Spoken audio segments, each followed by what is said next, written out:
Hi everyone, Leanne here from Jaded Blossom, and it is day 2 of our June 2021 release, and I have a card set to share with you today. Hey everybody, so I'm using the brand new Prehistoric Age stamp set and the Mini Dino Stencil, along with our scalloped hexagons, stitched hexagons, and our word bubble dies. So I'm going to open up this Mini Dino Stencil.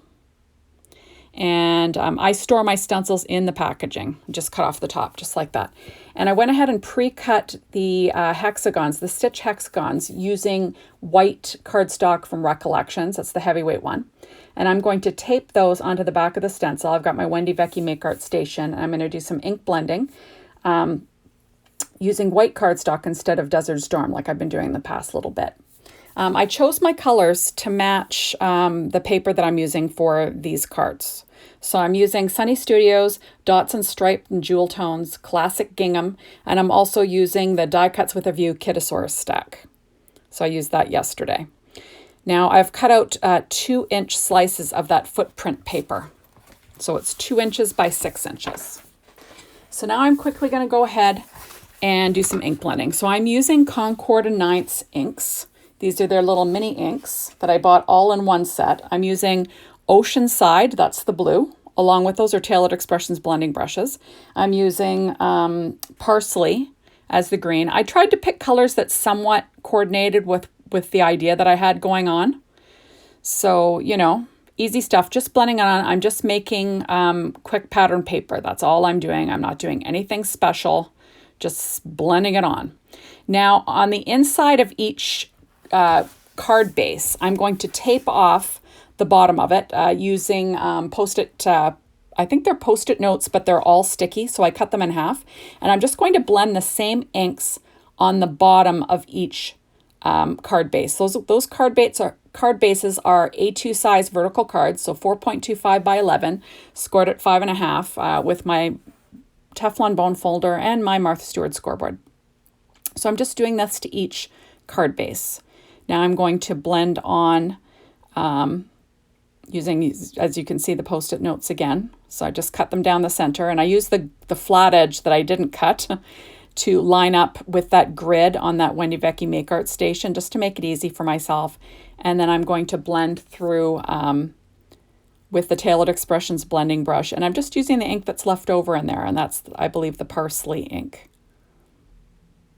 And now I'm going to do the same, but with the orange ink. That's the Marmalade from Concord and Ninth.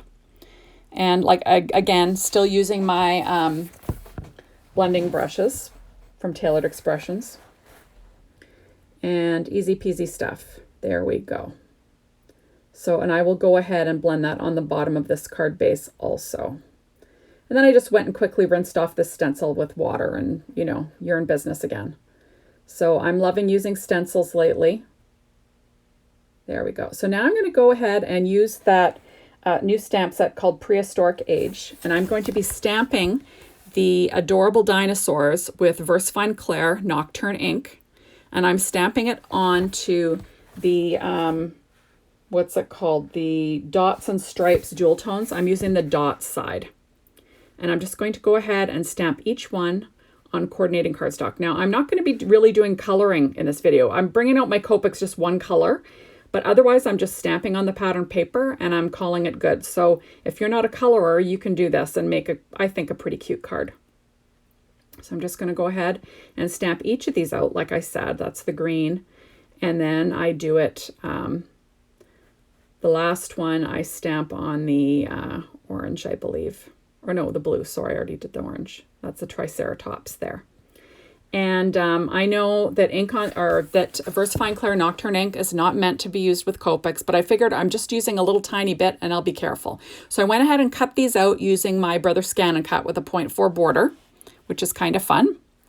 And I also pre-cut my word bubbles out of that same Recollections white cardstock, the heavyweight one for card bases. And I'm just stamping these sentiments. That's Welcome to the Prehistoric Age.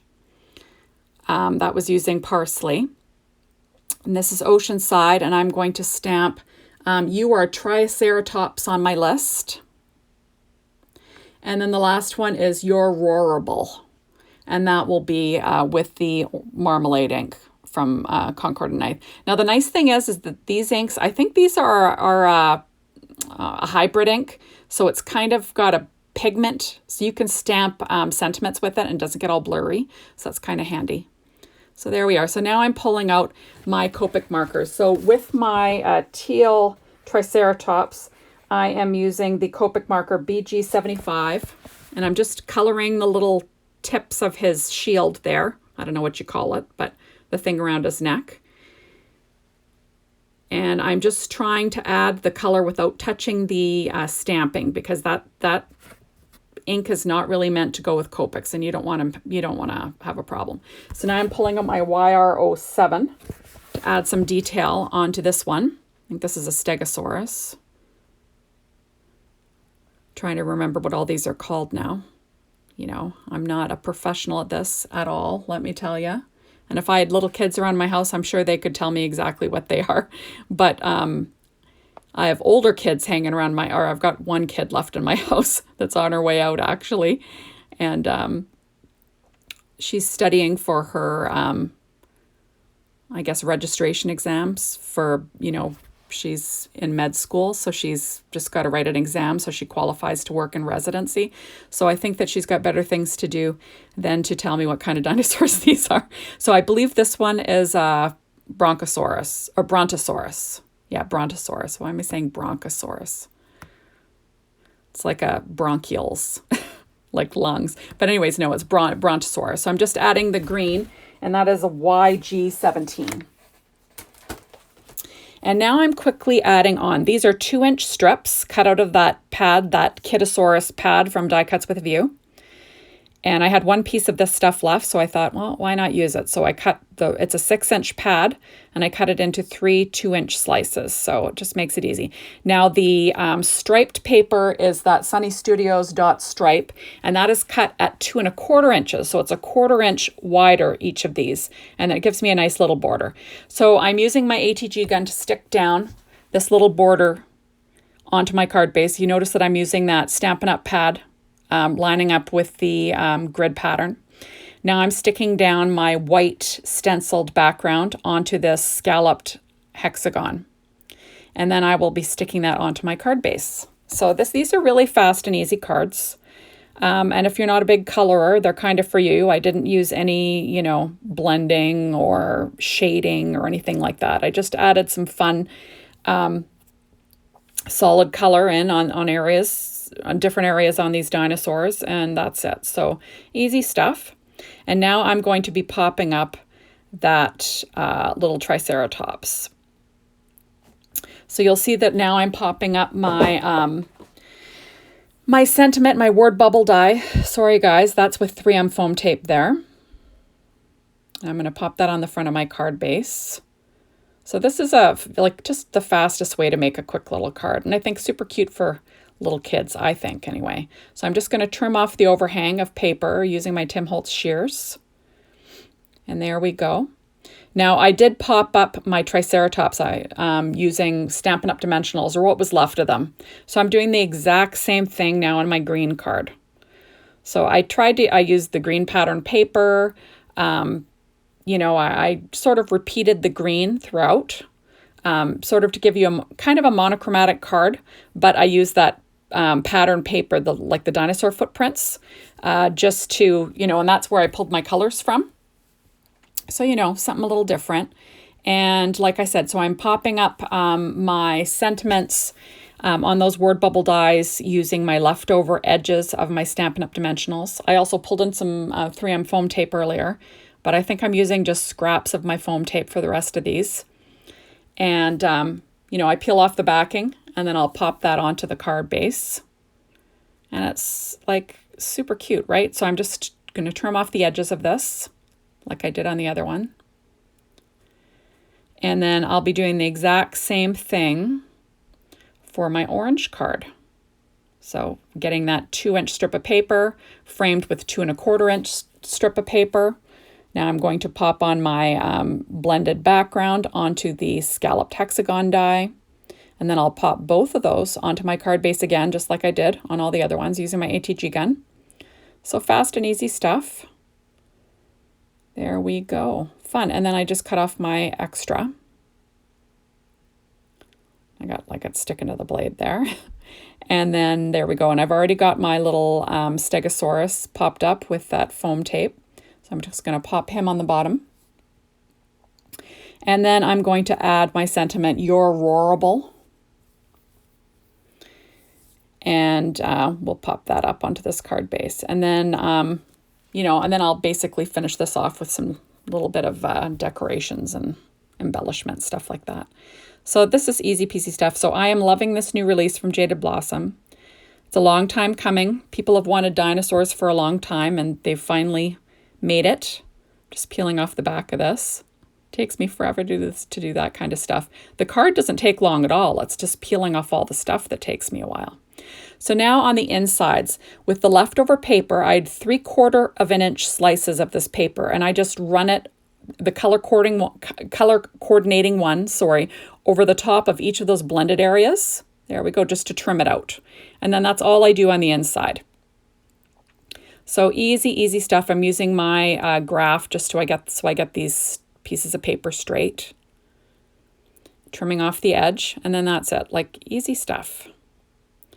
And then this is the last one. We'll just pop that last one on, and then I'll be in business. Then I'll be adding my favorite thing here shortly, you'll see. Trimming off, as I said. So like I said, everyone's been asking for these dinosaurs for a while, and they are fabulous. This is my Jelly Roll pen. It's a Secura White number 10, and I'm just going to add in some highlights. And then I will also color in the horns on that Triceratops. The nice thing about this number 10 is it's a really bold line. So you can actually color in something with it because it's so liquidy. I quite love these pens. I just think they're great. So the number 10 is definitely my favorite. Although if you're trying to get little tiny highlights, you're going to want to probably go with the number 8 because the number 10 does give you quite big, you know, it lays down big stripes. Now I'm just going to add in, like I said, little highlights onto that Triceratops, and then this is the Brontosaurus, and then again on the Stegosaurus. So easy stuff. So you don't have to color. You know, I know a lot of people feel like that you've got to color every image. You can paper piece, you can do stuff like that. So now I am using Nuvo Jewel Drops. And this one is in Aqua Plains. That's the blue. Now the nice thing about they've got like a sheer kind of clear translucent color when they dry. Be careful though, because if you're putting it onto stuff that like Distress Oxide ink, it can pull ink into the droplet and change the color. So you just want to be aware of that. That is Orange Marmalade that I'm using there. And then the last one is Key Lime in Nuvo Jewel Drops. And then that is basically it. So thank you so much for stopping by. Be sure to hop on over to the Jaded Blossom blog and see what the amazing design team has for you. They have a bunch of awesome projects as always. And be sure to come back tomorrow because I will have another video showing you a few more new products. And that's about it. So we'll see you soon, everybody. Bye.